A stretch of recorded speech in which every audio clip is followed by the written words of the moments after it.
त्रिकोणमिति, सही है। त्रिकोणमिति क्या पढ़ेंगे, है ना।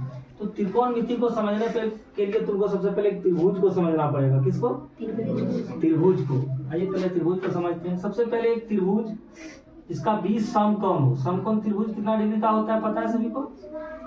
समकोण त्रिभुज कितना डिग्री का होता है कितना?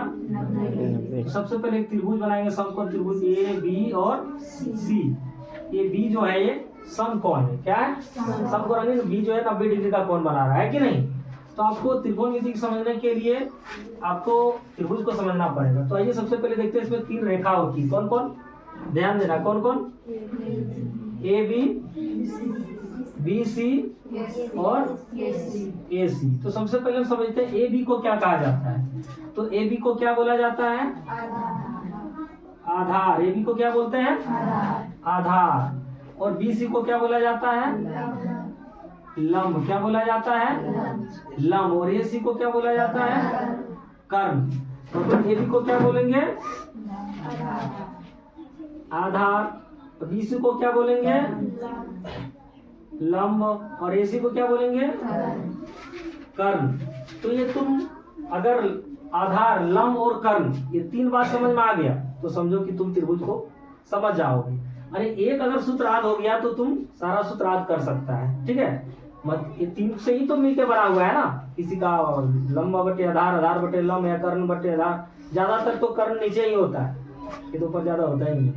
तो सबसे पहले क्या यह हो गया। आइए अब सूत्र पढ़ते हैं इसका, है ना। आइए जानते हैं इसमें कौन कौन सा सूत्र लगेगा। तो साइन ये क्या? साइन ये। साइन ये बराबर क्या होता है?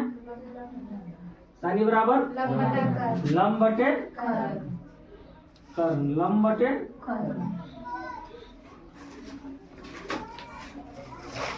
लंब बटे कर्ण। तो लंब कौन है? लंब कौन है? बी और सी। और कर्ण कौन है? बना सूत्र। अब देखना, अभी सिखाएंगे तुम लोग को 3 से ही 6 बनाने के लिए। यार है ना, 3 सूत्र याद रखोगे तो तुम 6 लिख लोगे। कैसे देखो। दूसरा क्या होता है? क्या होता है? कोस ए। कोस ए का सूत्र क्या है? आधार बटे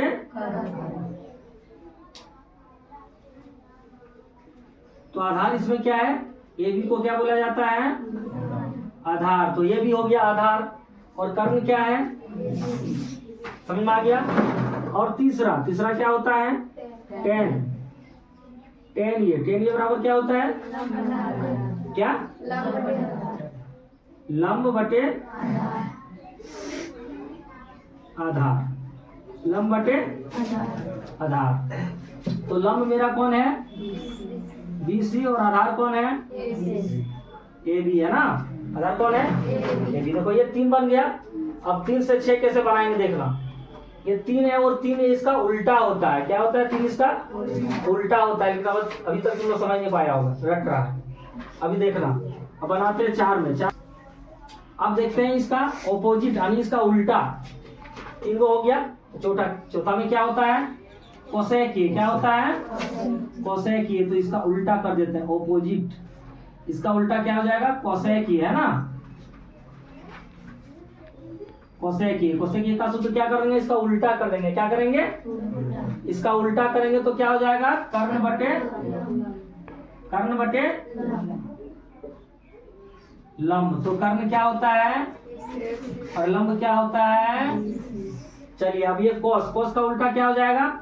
सेक। कोस का उल्टा तो सेक के बराबर कोस के बराबर क्या है? आधार बटे कर्ण। तो सेक के क्या हो जाएगा? कर्ण बटे आधार। क्या हो जाएगा? कर्ण बटे आधार, है ना। तो इसका सूत्र क्या था? ए बी बटे ए सी। तो अब क्या हो जाएगा यहाँ पर? ए सी बटे ए बी। और टेन ए का उल्टा क्या हो जाएगा? Cot A. टेन ए का उल्टा कॉट ए। तो टेन ए क्या है? लंब बटे आधार। तो इसका क्या हो जाएगा? आधार बटे लंब। तो आधार क्या होता है मेरा? A B. और लंब क्या होता है?